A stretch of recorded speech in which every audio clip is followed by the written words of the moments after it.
Okay, so welcome to the Ultra Run Exam podcast. Hugh Chatfield and Robyn Cassidy. Thanks for having us. Hi, how are you? I'm hoping this won't be chaos because there's three of us. But if it is, it doesn't matter. So just hopefully it doesn't for Hugh. Hopefully it doesn't feel like one of the Zoom calls that you've been having today, where loads of people are all chiming in all at the same time and trying to get a word in edgewise. Well, it has been a bit of a shock to go back to work. I mean, there's no Zoom while you're running an ultramarathon, and then me, my partner, and I went away on holiday for 7 days. So this week has been a lot of Zoom, but it's all good. None of it's talking about running, which is what this is. So that's Yeah, this Zoom chat will be a bit better than that, hopefully. Yeah, hopefully. Yeah, let's get the content rolling then. So, right. So, Hugh, you were first male then in 47 hours 38. Is that correct? Yeah, the announcer on the podium at the end said 47 minutes, but I think you've got it more accurate there, Sam. 47 hours 38 minutes. Yep. And Robyn, you were first female and third overall in 54:25. Is that right? Yeah, I mean, I can't remember the time, but yes, I'm going to go with that. Outstanding, absolutely outstanding performances from both of you, and especially you, Robyn, with third overall. Thank you very much. Just starting with you, then, did you going into this race?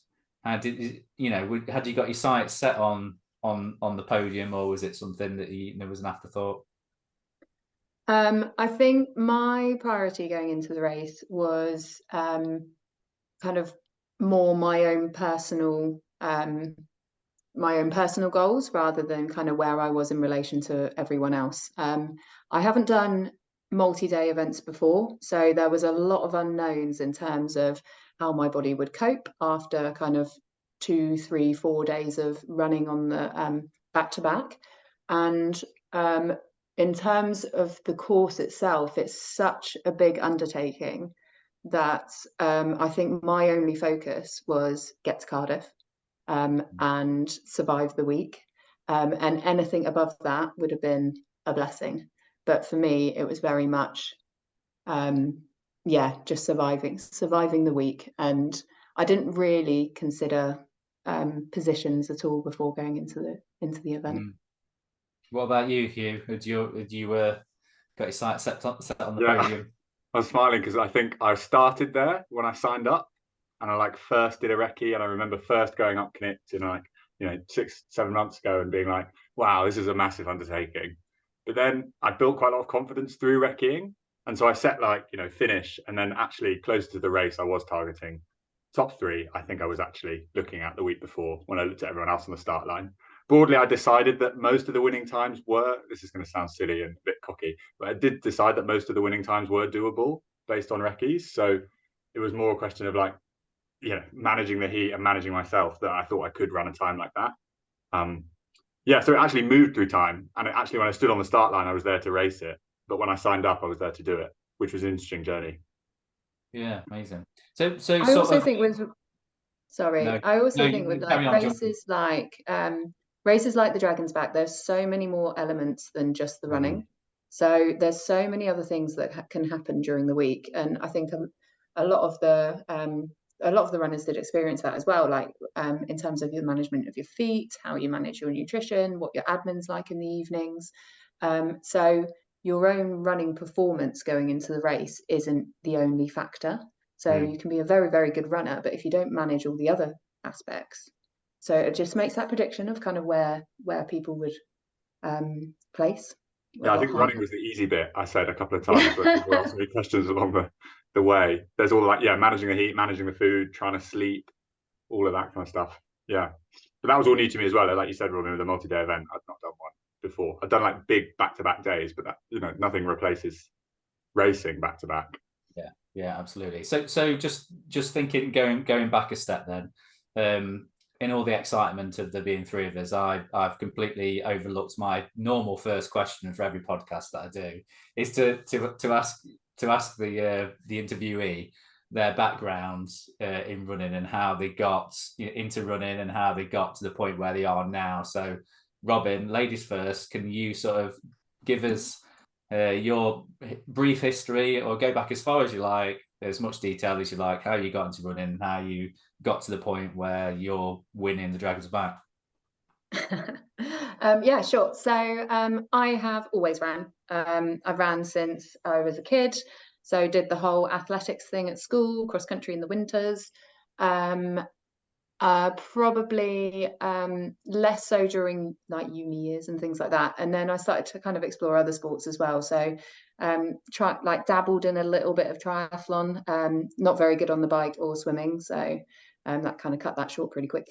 And then also did a bit of like swim run and things like that. So just kind of explored other areas around running, just to keep the fun, basically in the sports. And then, but always came back to running. And like predominantly a lot of my time anyway, like socially, is spent kind of with friends in the hills. That could be walking or running. But it kind of matches up with that anyway. And then in terms of like distances, I've probably only progressed into the kind of ultra scene for the last like couple of years. So that's relatively new for me. Before that, it was kind of marathons, half marathons, and distances more like that. But then, so I did a couple of ultra marathons, loved it, loved all the aspects of it. And like I said before, liked all the other aspects of managing, not just the running. And then did the Arc this year. So that was in January. That is an amazing race, by the way. So if you haven't done it, I recommend it. No. And then did UCS in the summer. And then that kind of led up to it was all building up to Dragons Back, so all building up volume and just different types of training and things like that, just to build up for the Dragon. You targeted it quite a way out then, since from last year. Then has it all been part of the sort of the master plan of what you were going to do for this year? Yeah, so I volunteered at Dragons Back last year, so I'm a physio, and I worked in the medical team, and I think that's where kind of the love of the event started, because it's just such an incredible event in terms of like the terrain. The route itself is just iconic, and but then also the extra elements of being a staged event. You've obviously got you get to know all the runners during the week, and you get to know all the volunteers, and you get to know the event staff, and I just loved all of that aspect as well. So as soon as I volunteered for it, I knew I was going to race it.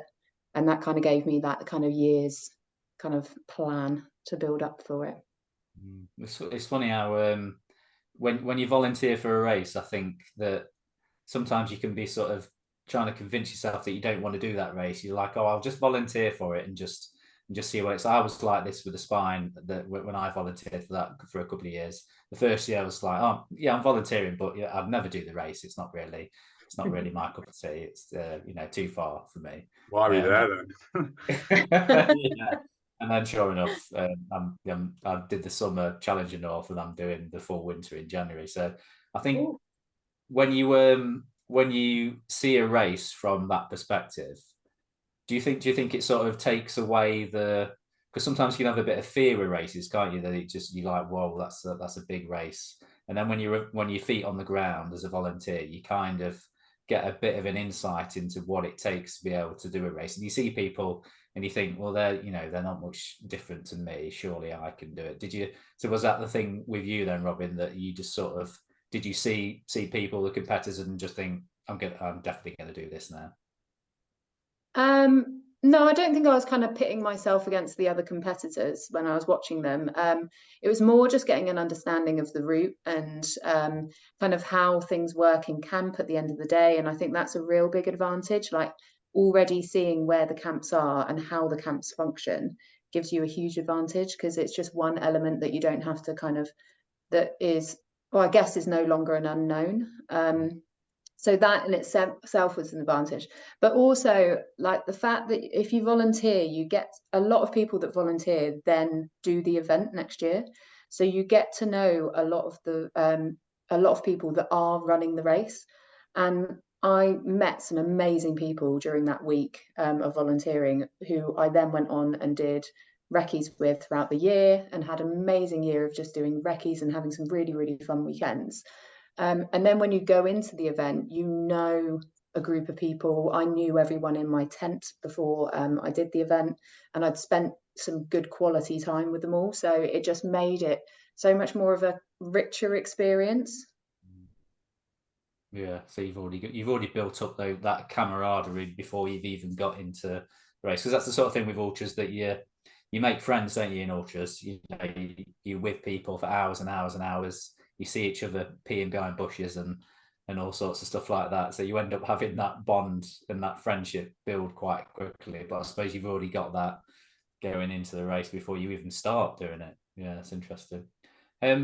Hugh, then for you, what's your running background in as much detail? I think it's actually it's not that dissimilar to Robyn's actually. So like vividly remember running cross country at school and like loving it and sort of just being okay, being in like the top 5, top 10 typically, never really got past the odd county meet or anything like that. Then moving through uni, played a whole bunch of team sport, loads of hockey and football, and did a few, like my 10K time was just like gradually stepping down, getting to like 37-ish minutes kind of thing, and ran a couple of half marathons, knocking around 1 hour 20 something. So like, a reasonable runner, but nothing special at all in this world, and nothing that was like leading me to compete on any serious level. And then kind of COVID hit, and in that time I got really into longer endurance sport because it was great to go outside for ages. And at that time I did focus on triathlons. So I did an Ironman and I did another one trying to break 10 hours, and I did that at the Outlaw. And around that kind of time, I met someone at work, a good friend of mine called Simon, and he said, yeah, you should try this like fell running thing. And I was like, oh, that sounds fun. I've done a bit of like orienteering and map reading at school, and did a few like the peak raid events, which are anywhere in driving distance, the Peak District is just awesome fun. And then a couple of fell races, and was doing okay. I think I came top 3 in a peak raid event or something like that. And so I was really enjoying that, and really enjoying that sort of mountain running rather than running around my like local town or the local high streets in the running club or whatever it was.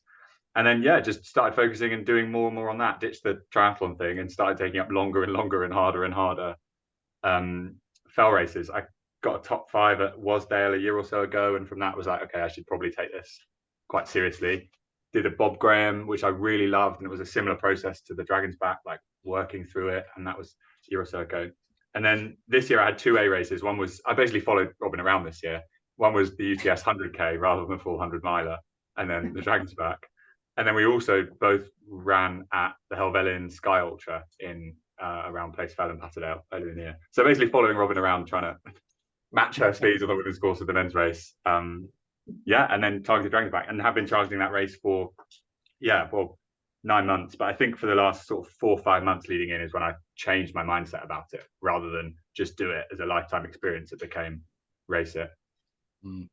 Yeah, I think you were saying earlier that you were looking at the times for it and everything, and working out from recce's and everything, and your opinion on your objective kind of changed. That I don't think that's you said that was like you thought it might be a cocky thing, but it's not, is it? It's based on your knowledge of yourself and how well you know that you can perform. So was that something that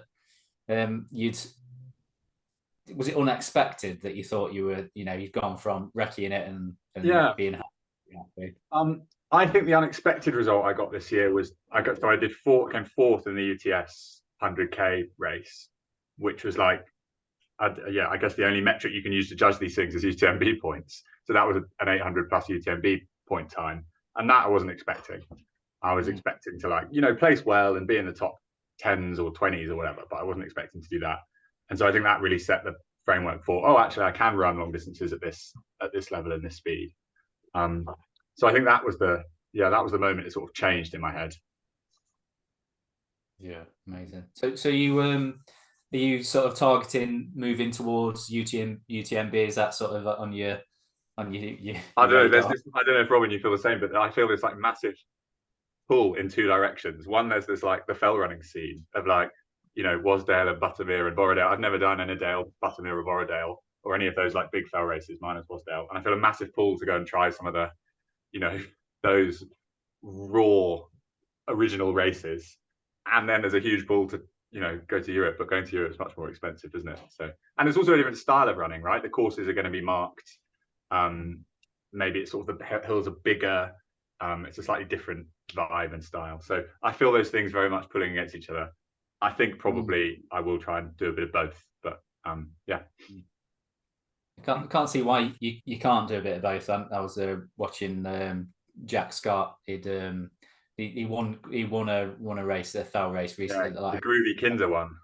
Yeah, and so I always think of him as being, you know, for now I always associate him with the spine race now, with that second place for really long stuff, but just shows you can still compete at the shorter stuff and the longer stuff at the same time.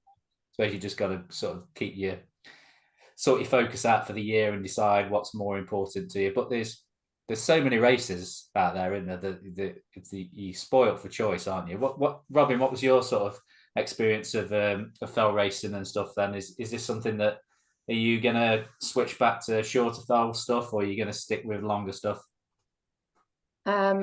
Again, probably similar to Hugh in the fact that, yeah, I just feel a pull in all directions at the moment. And I think it's really hard after a big event that you've been kind of training for quite a while to make that decision quite quickly. So I'm kind of just sitting on it at the moment, just to decide where I want to go. I do love UK racing. I love, like as Hugh said, like the rawness of the terrain. I think there's something really rewarding about that, and it's a lot of fun. So I do enjoy racing in the UK for sure. And like, I think also the whole multi-day, I really enjoyed that element of it, of kind of managing everything else around the running as well. And that was a staged multi-day event, so a continuous multi-day event would also add even more elements into it, because you've got to manage your sleep. So again, that's something that just intrigues me quite a bit. So podium at Tour des Géants next year then. Podium at Tour des Géants next year then.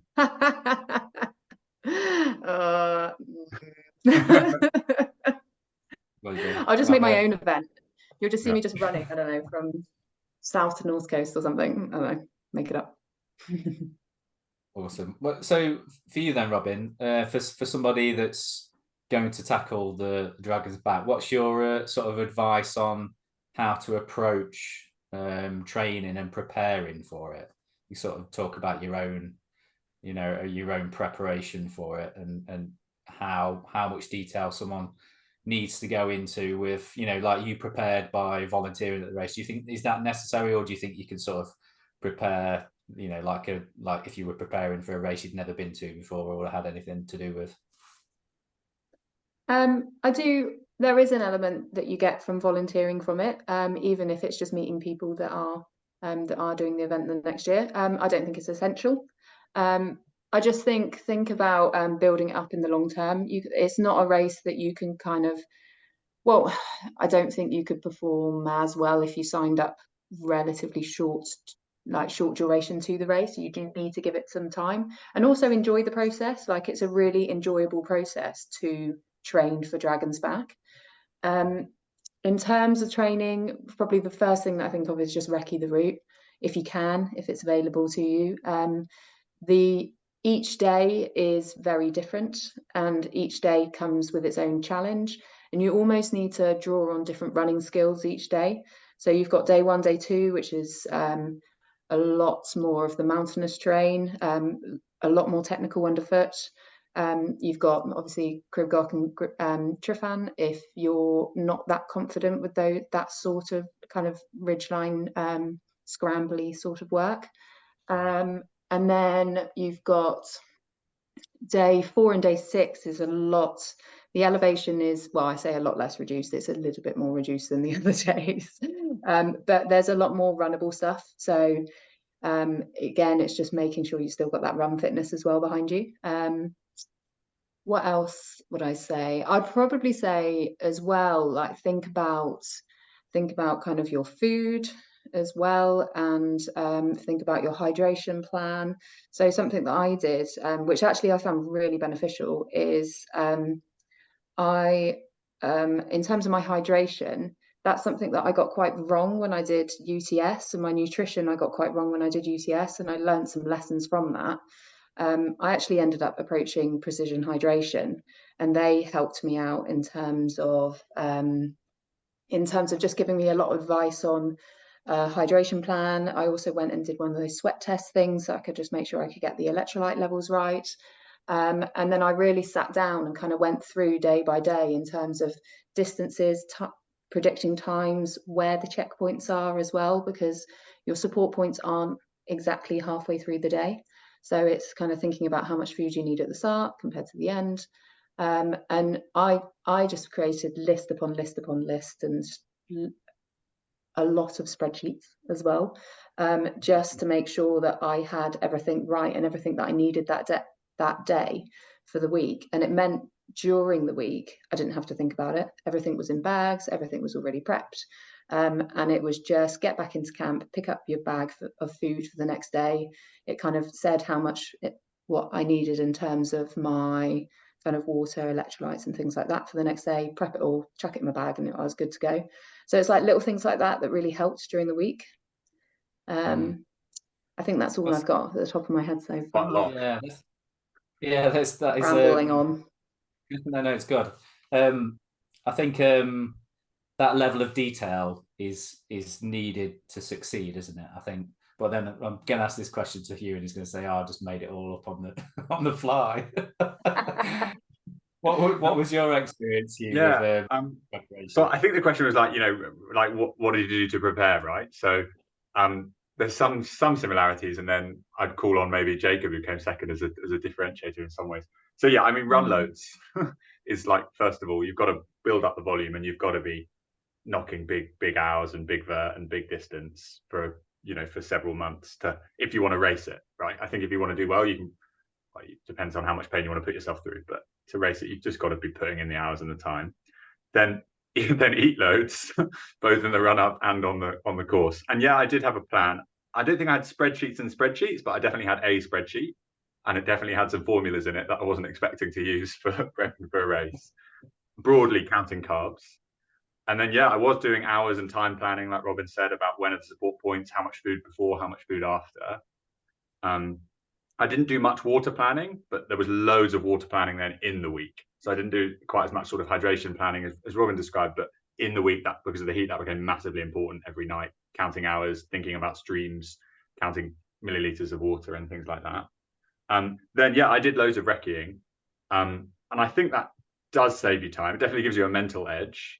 But Jacob, who came second and was very stiff competition on all days, was on-sighting it all. So I think we can overestimate that it's a feeling of comfort, but how much quicker it truly makes you, hard to say, right? I think there's definitely a few shortcuts that save you maybe an hour over the course of the week, and then probably up to your mindset whether you like racing things fresh or you like racing things knowing exactly what's coming. Sometimes it's worse when you know what's coming, though, isn't it? Depends. I personally fall on the camp of I'd rather recce it and know it, and then run it that way. But like, there is also an excitement when you go, and like, one of the things about the which is a race I want to do at the end of October, the full-on navigation challenge, the beauty of that is you have no idea where you're going. So yeah. In terms of training, then mileage, so you're talking about big volume and lots of vert and everything. So what can you sort of break down what it takes to win the Dragons Back then, as far as mileage and volume and intensity and that kind of stuff, as well as obviously the recces? Yeah, so well, I can take it first. So I don't know about you, Robyn, but I do my training in terms of hours rather than in terms of distance. So because the pace can be so varied, especially if you're moving through kind of this ridiculous terrain, right? The sort of minutes per case suddenly stops meaning much. So I was looking at this actually today, because that's what you might ask. So I was doing, ignoring the 2 taper weeks, I was doing about 13 hours a week in the sort of bulk training. And then I did a couple of very big weeks, and I did 1 20-hour week. Yeah, so that was the kind of like hours. And then in terms of Ks, I mean, that ends up being 130-ish K a week, probably 120-ish, 130-ish, with some bigger weeks, and then that's ignoring the taper 2 weeks. I think that's pretty similar to what Simon Roberts was doing when he did an interview post his Dragons Back, which I read about. So maybe that is the formula. No idea what James Nobles was doing, but there we go. So I did. What about you, Robyn? I actually just had to load up my Strava then, because I was like, I don't know, I haven't pre-breakfast. So I roughly look. So I built, again, building it up slowly. So Yeah, the weeks, but ignoring taper, those like that chunk of time before, that 6-8 weeks before, yeah, very similar. I mean, I differ from Hugh. I go by mileage per week, or Ks per week, but that's because I don't know, I find it a little bit more satisfying to hit a K target per week. But if you're roughly on the same terrain and you're hitting the same terrain regularly, then that correlates back to your hours. But definitely it does make more sense when you are on that rougher terrain to go by hours, because speed is irrelevant. But yeah, I was hitting probably, yeah, in the 130s when I was like peak mileage, maybe 140s. I've kind of gone above that before in the past, and I just found if I go above that, the quality of my training really drops, and I end up more just trudging mileage rather than actually getting anything decent out of my weeks. So I found that for me is my kind of happy zone, where I can still get some quality work in and hit some higher volume. But that's been built up over a few years. Like I would have never gone straight into that sort of kilometers per week, because I would have broken myself for sure.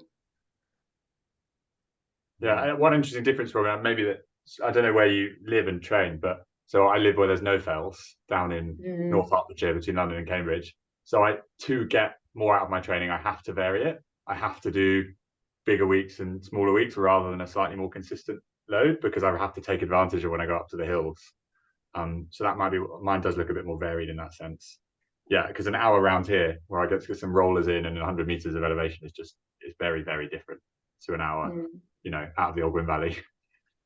So where did you sort of do your specific training then? Did you sort of have weekends away in Wales to? Yeah, on the route really.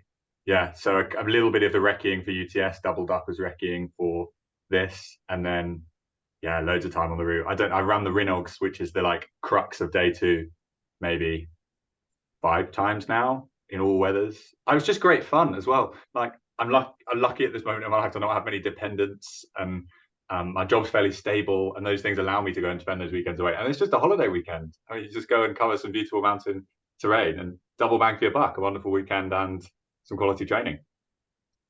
Yeah, awesome. That's so funny actually, because Rinogs was the day, or day 2 was the day that I recce'd the most as well. I think that day 2 gets the fear in everyone. It definitely got the fear in me for ages, and then actually on the race it was day 3 that was my problem day. But never mind. Yeah, day 2 scares everyone, and that's I think same reason I went and recce'd it so much, because it's got so much rep. What's the reputation for that? Is it the longest day and the most vert? Is that what is it? Neither of the above. Yeah, and it's tough underfoot as well. There's little sections where you get a little bit consistent, more runnable stuff, but a lot of it is just technical underfoot. So it's just slow going. It's really rough, isn't it? So I mean, the first bit of the day is fairly standard. Then the hills are kind of not that big, Knicht and the Molwins, and then you've got a nice run in. But it's like this main bit of the second half of the day. You've got some horrible sort of boggy ground as you go into this sort of no man's land up around these reservoirs. You drop down to this amazing glacial valley, the name I will never be able to pronounce. And then you move through the Rinogs themselves, and there's sort of 3 big climbs, one after the other. And all of the terrain there's like no free meters. Every meter you have to do something with, think about where your foot's going. So it's a really pretty intense kind of like few hours as you go through there. And it's often characterized by terrible conditions either way. So it's an absolute furnace when it's hot. It is the most miserable place on earth to be in a hailstorm. It's far from help. So I think that's why. Whereas when you're on the Snowdon and Tryfan and Cadaridris and stuff, you sort of know where you are. It's quite like the trails are fairly obvious, and around there it's just a very different area. So how did you sort of cope with the you're talking about the weather? Obviously Wales isn't known for its I've got a very good friend Ben Wells, who lives up in Dalgathley, and he works for Mountain Rescue, and he volunteered on the Dragons Back Cool. For Mountain Rescue and everything. So we often give each other a bit of abuse about him being Welsh, and well, he's not really Welsh, he's actually from Yorkshire, and it's going to give me a load of stick for putting this on the podcast. But I can't remember what my point is now. I think Wales isn't known for its like bright sunny weather, is it, most of the time? So how did you both cope with the heat wave conditions that the week brought? Because was anyone really expecting that? Were you looking at the weather in the lead up to it thinking it was going to be like that? So I think it was only in the last week before the event that it became clear that it was going to be pretty hot for that week. I was very apprehensive about it. I've had some really bad experiences in the heat before running and in races. So I was definitely overthinking the heat because of that. And sorry, I'm trying to go. What was your question again? How did you manage the heat? How did I manage it whilst I was there? Yeah. And then in terms of managing it, it was just slowing down all the time, really reining it in, not getting too excited. And to be honest, the heat kind of dictated your pace anyway, because as soon as you started pushing your pace, like you could feel nausea kicking in, and it was a very fine line. It was a very easy tipping point to go into just getting a bit too hot. And the thing is about overheating, as soon as you overheat, that's like the recovery from that isn't just a few hours, like that's going to knock you out for the week. So it was just monitoring it constantly, staying hydrated, and all the things that they recommend in terms of like sun cream, hat, and everything like that. Was it a record number of people actually dropped out this year? There was a lot, wasn't there? Was it like? I think it's similar to a couple of years ago, actually. Yeah. It's like 20 to 30% finish rate. Yeah, and I think that was similar to what was the other year where it's hot? 2021, I think, was the other hot year. I think it was quite a similar rate to that. But then what was really good about this year, and actually Shane Oley has just put out his race director's report, and he's mentioned it in it, is the fact that they've started up the hatchling now, and that's new for this year. And what they found with the hatchling route, actually the rate of finishes, if you include the full Dragons Back finishes and the hatchling finishes, the percentage of finishes actually went up to, I think it was like high 70s, maybe early 80% finishing. So that was a really positive change for Dragons Back, is the fact that people that have entered into the route still got to enjoy the week and experience the full length of, well, not length of the course, but every day of the course in some aspect. Previously, if you were timed out, you could still finish it, but you were officially out of the race, weren't you? That's how it worked. Yeah, so it was on previous years you could still carry on as either non-competitive or do your half days to the end, but it wasn't recognised. And even even doing the half days every single day is a huge challenge in itself. It's almost like a mountain marathon every day. So I think it was quite important that got recognised as well. And that's what the AREA events have done, is that they've created the hatchling so that there's still that recognition of that achievement at the end of the week. Yeah, because it must be quite demoralising if you put all that effort into training for such a big race and then being timed out and not being able to finish something that you probably were prepared for, but something took you out. I saw there was a few people that struggled with blisters. So I know John John Shields quite well, and I've seen his horrific feat before in the summer at the summer spine, and he had the same thing again. Was that something that you were aware of?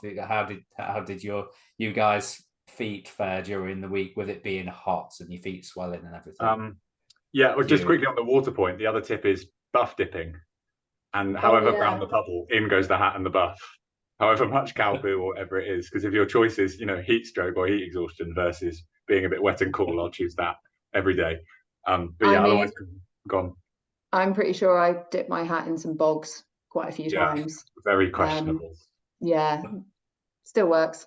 Yeah, still work. Very important. And yeah, everything else Robyn said about heat and pace, I completely agree with. On blisters and foot care, so it's way easier if you're clocking lower hours. So your feet just spend less time wet, less time hot, less time rubbing. So there's just a massive advantage to being a bit quicker on that one. But that's not really a helpful tip, is it? My feet fared okay. I had one new blister at the end of the week in a place that I've never had a blister before, but all the places I normally got blistered, I was excessively pre-taping. So everywhere I've ever had a blister in the past, I would just tape up fully zinc oxide or K-tape every morning. And I got one new blister by the end of the week. But I think with the fact it was maybe a bit hotter, I did my shoes probably a little bit looser. But yeah, I really didn't struggle too much. I think there's massive returns to big hours as well. If you are clocking big recce weekends, you've had to deal with that, and you know where you're going to blister, and you know where rubs and what a rubbing feeling is and what isn't, and what to worry about. A couple of other things helped. One was sock changing. I hadn't really planned to do that much, but I did end up doing that every day on the past few days, because every morning was a game of which sock is driest, and none were really that satisfying. So it was least damp in the morning and second least damp for the second half of the day. That helped a lot. How many socks did you take? Yeah, not enough. I traded off socks for food. So I did 3 pairs of socks in the end, and they all got drenched. And then, and I didn't even have enough food. So I don't know what I shouldn't take next time if I do something like this. Anyway, but yeah. That was going to be my sort of next question then. So as far as like kits, preparing yourself with kit and everything, how much kit you took with you, what are the sort of limits on how much gear you can take with you and how many changes of clothes and everything?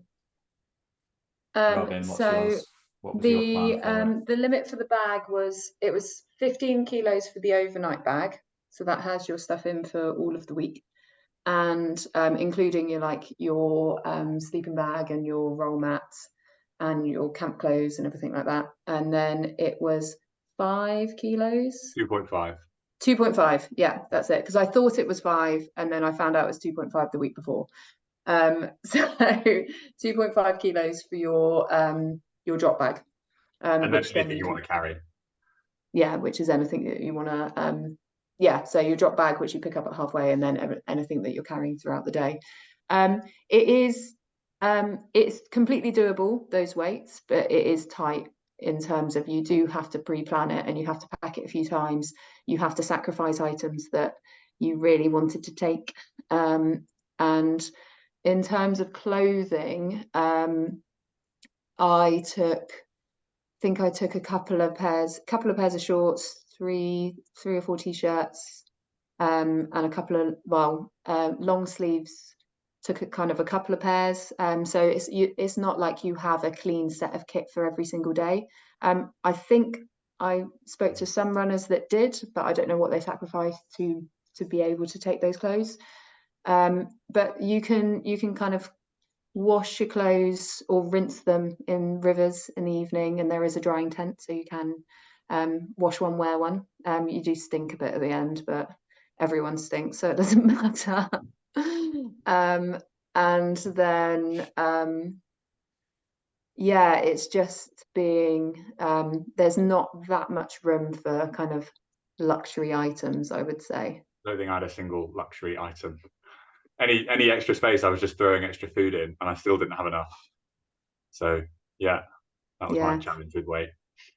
I was actually at the when you hand in your overnight bag, I was maxing out the 15 kilos as much as I could. So I had bottles of Coke, and I had one final bottle of Coke.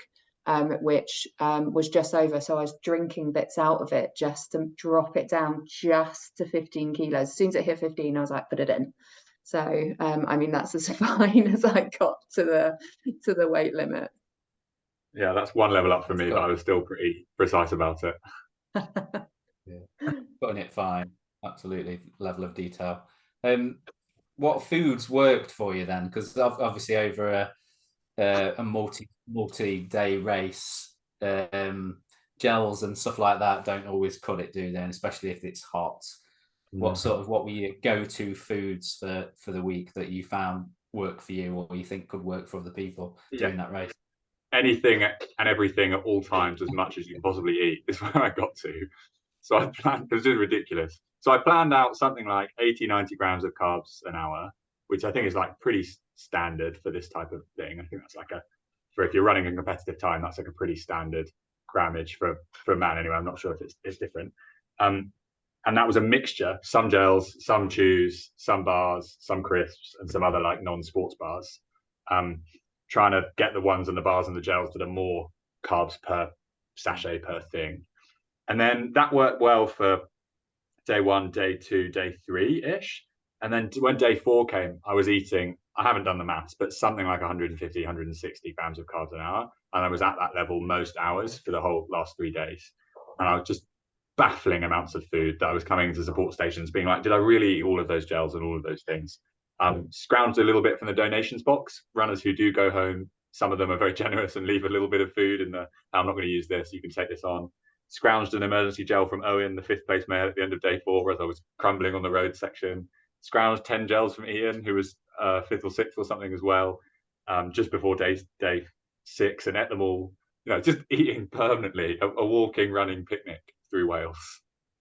But yeah, the key tip would be plan your grams of carbs and train to that level. And then you can eat it when it's tough.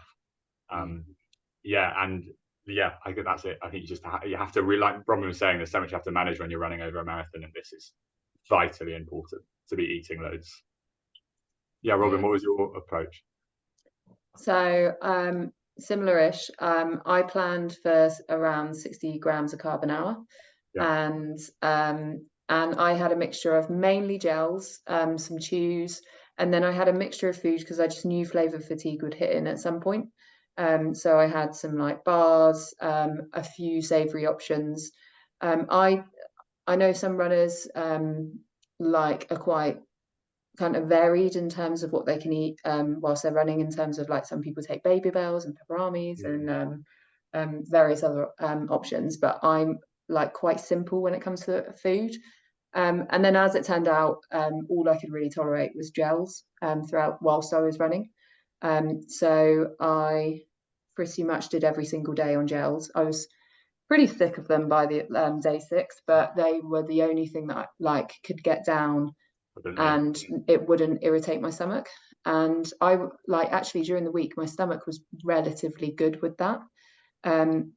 Similar to Hugh, because I needed more gels, I was a little bit scroungy, and thank God my temp mate Trish chucked a few gels at my head on some of the mornings, so I had a couple of extras which I definitely used, and then some of the extra stuff that I had in my drop bag. Again, you can't predict what you're going to want, so just having a few options. Like I thought I'd want nuts and things, and I thought I'd get really sick of the sweet stuff, but I just wanted every gel under the sun. So same with me. Yeah, and what I did notice actually, where Hugh's, like you said, your grams, your carbs per hour went up. I haven't done the maths, I don't know what mine did, but what I did notice is from kind of day 3 onwards, if you missed a gel, you knew straight away within 5-10 minutes your energy would just plummet, just because you've just got no reserve in your body. So timing of your fuel, especially on that latter half of the week, was just so crucial, because otherwise the watch buzz. Yeah, the watch buzz. My body's still working on that watch buzz. I'm still eating every 30 minutes. So is that something you both did then? You set an alarm for 30 minutes? I had a 20-minute timer on mine. I was eating every 20 minutes. Yeah. We ran some of day 6 at the start together, and you could just hear our watches buzzing as our like food alarms went off, and it was like, oh, time to eat. Joy. I actually think, didn't mind it too much until day 6. Day 6 was a bit of a slog Yeah. in terms of the food, but actually I think I found it great. What you said interestingly, Sam, about like people not liking gels in the heat. Interestingly, if I did it again, which I'm not doing anytime soon, I'd have taken more gels. That I actually, like what Robyn said, I found them easier to tolerate than relatively than other stuff that I'd normally have a more varied running diet. Yeah. Is that something that was sort of a surprise to you as well, or was this something that you've known going into the race? No, massive surprise for me. The other thing I found was, what Robyn said about missing food stuffs. So I never went near any chance of missing a food stuff at any point. The other thing that surprised me, so that was one that had like more craving for gels than I thought I would want, especially because the pace is a bit slower. And secondly was I would normally get carbs into a drink as well, like a kind of Montane or a Tailwind style, mix it in your soft flask. But I found those were just, they were just not really counting. That was like, normally that would count for 80, 60 grams of carbs, but they just sort of didn't make a difference. You drink one and be like, no, I'm still hungry, I'm going again. Amazing. Yeah, like you say though, I suppose when you're day after day, you're 2 or 3 days in, and you've got your reserves they're not there, are they? Because it takes your body 24 hours to produce glycogen, doesn't it, to fill your muscles again, regardless of what you do. So if you're just going all the time, then you never topping that up, are you? So everything going in is just going straight out in energy, I suppose, and that's why your need for more calories per hour went up, because you were using everything that was coming in, and then your body was saying, I could do with some more as well to try and stock up some kind of reserves as well. So that makes 100% sense, doesn't it? When you think about the stats, it just becomes a bit bonkers. Like with the carbs I was taking in, that's the equivalent of eating like 50 wine gums an hour, for like 8 hours a day, and you're burning like 6,000 like exercise-based calories, whatever your body's burning normally as a baseline, and then you're burning all of these on top. It's just bonkers when you add up the numbers for it. It's a silly race when you write down the stats. Well, so they say, don't know, ultras are eating competitions with 100%. Walking picnics, eating competitions. And I think a really good thing was I found eating like a real slog on long distance events in the past, and to some degree it's ruined bits of the event for me, like either under eating or overeating. And so like through training was so important to be eating close to what I thought I'd be eating in the race consistently whenever I was running for more than 2 hours. And that was so important because it meant that eating was no longer a burden. It was just part of the race, and I enjoyed it rather than that being a drag. Yeah. What's looking back then for both of you, what would you do differently now that you've experienced the race? Robyn, what's your thoughts on, would you change anything going back in? Oh, that's a tough question. Ask Hugh first. I'll have a think. I have no idea. I'd take more socks. Oh yeah. I'd take more pairs of socks so I didn't have to play the horrible damp sock game. I'd take more gels. What else should I do? I don't know. I might have chilled out a little bit more. So I had a bit of a gap by day 3 or 4 of over an hour, and I was still racing it. So one of my mates texted me today actually being like, we were surprised that you didn't match play it, like just run with Jacob from then on, even on day 6. And I was like, oh yeah, and maybe I would have done that a bit more, because I didn't need to push the gap, and I wasn't pushing the gap really hard to burn loads of matches and try and like beat some kind of fake course record, whether that exists or not. But I don't think I'd have done that. I think I might have match played it a bit more and ran with, rather than trying to just be slightly up the road. Yeah, run a bit of that's quite niche learning though. Yeah, I suppose that's something that if it's the first time doing that race and getting that result, it's not always easy to say that you would have done that any differently, because how you did it is how you did it. And I suppose what's your racing style anyway, as far as, are you sort of straight out, quick as you can, or are you more conservative? Do you come from the back? I'm definitely not a go out all guns blazing kind of person. I say that, although the Helvellyn race, that is exactly what I did to win that, but I thought I had to based on the competition. No, definitely not. Try and hang with the leading pack and move later, I think, is generally the vibe. And that's how day one worked. So yeah, I think I would race like that. Is that, how would you approach these, Robyn? I try and just play my own race. I don't kind of compare Race your where I watch. am. Race your watch and the terrain rather than Yeah, rather than comparing where everyone else is in the field. I have had a tendency in the past to go out too fast. I'm trying to get better at that. Sometimes successfully, sometimes not so much. Yeah, I don't work well if I'm running off someone else's pace. So if I'm sitting on someone's shoulder, or I'm trying to chase someone down, it takes me out of my own running. So I just need to kind of not focus on anyone else and do my own thing. Yeah, I think that's how I'd probably, that's how I aim to play it. And have Sometimes you thought successfully, sometimes not. And have you thought about the question of whether you would do anything differently this time? I think, well, Hugh said a good point actually, of just absorb it all. It's an amazing experience. There are so many good moments throughout the week. Like the start line, for example, is incredible. The atmosphere, you're in Conway Castle and you've got the Malvoisie Choir singing, you've got friends and family up in the rafters, you're down in the pits.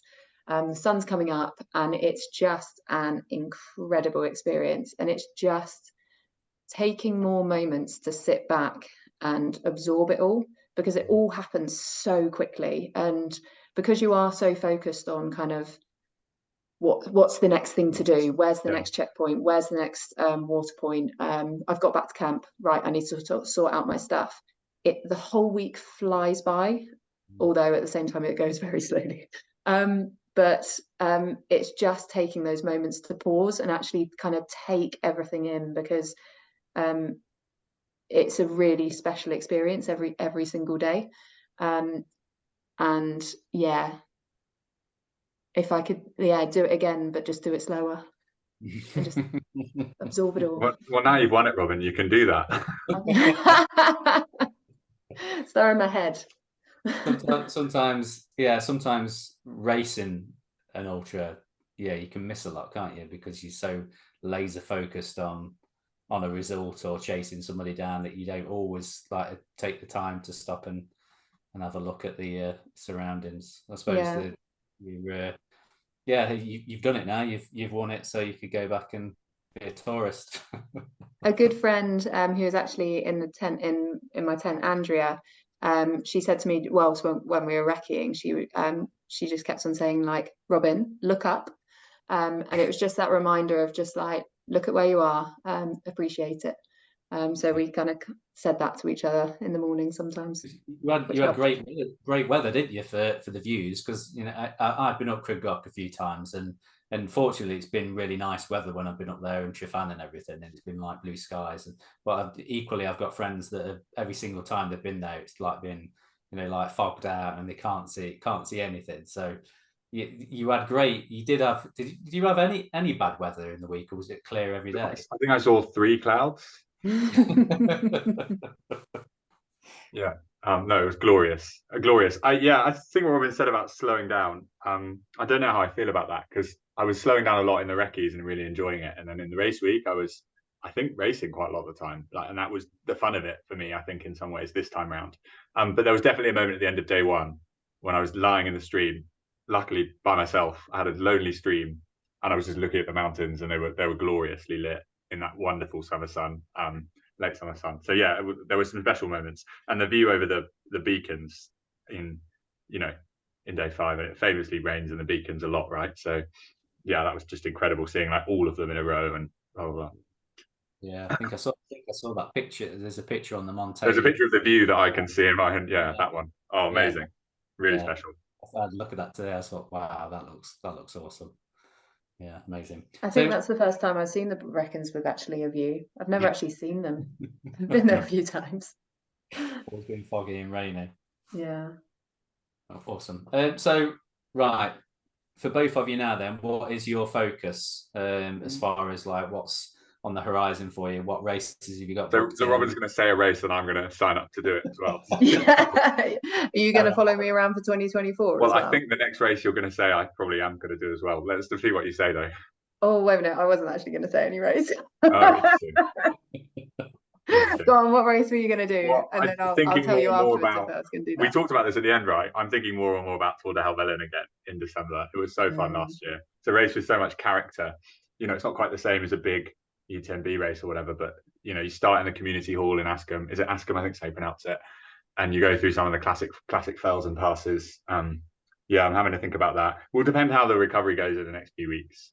And then, yeah, I think I'll pick an A race as one of the big U10Bs in Europe next year and go all about that. I think will be my plan. But yeah, Robyn, what about you? Yeah, similar in the end of the year, definitely. I'm looking at some just some lower key fail races. Nothing big at the moment. I think my priority for the rest of the year is just to chill out a bit and recover and regain that balance back. For next year, I'm completely undecided. I've spent the last few days trawling through race websites, and yeah, I'm very much undecided about next year, but I'll come up with something, I'm sure.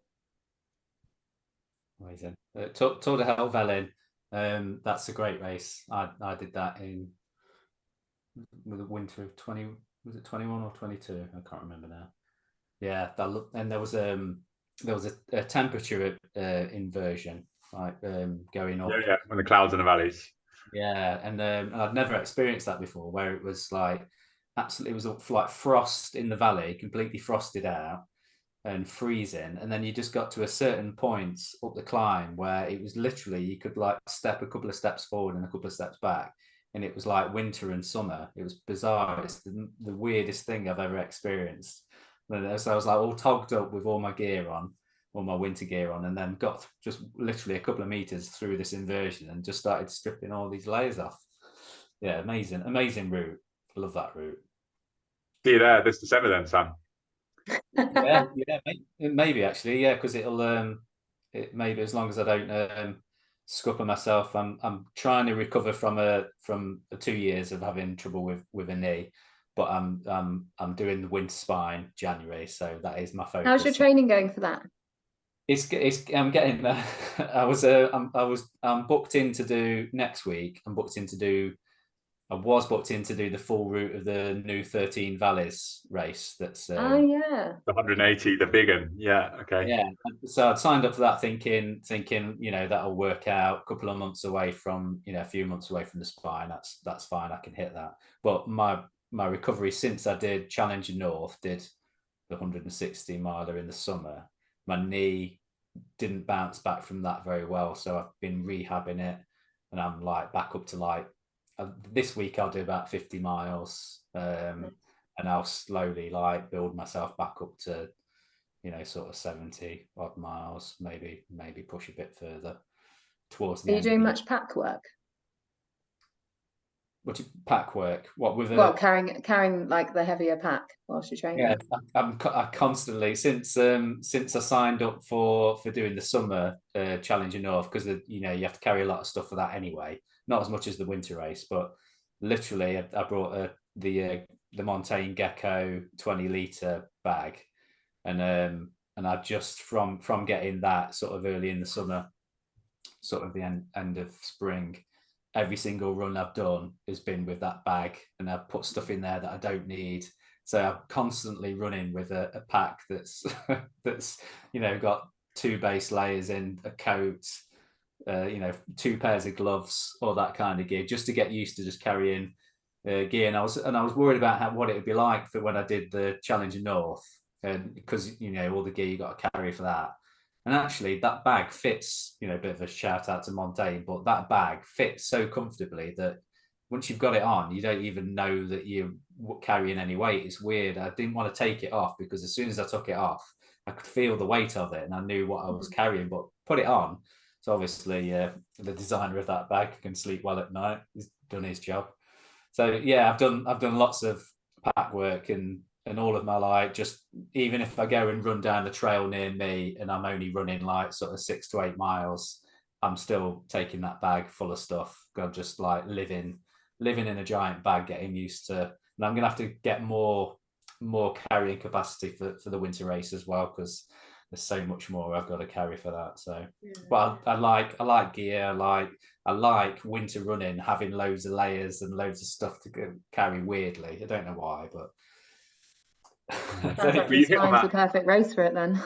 Yeah, you hit on that challenge, right, Sam? Of like when your thing is running longer runs, not just like 10Ks, you have to be so careful as how close they are together, right? Especially if they're an A race for you, especially if you want to do well or hit a certain time or perform at a certain level, whatever that level is.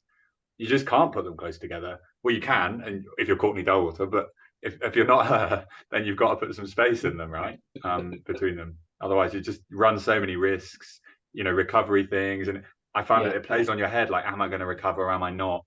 And so, I've had to learn that a bit more as I've gone into longer races rather than with this 13 Valleys thing next week. The whole time I've just been thinking, I'll be ready for it.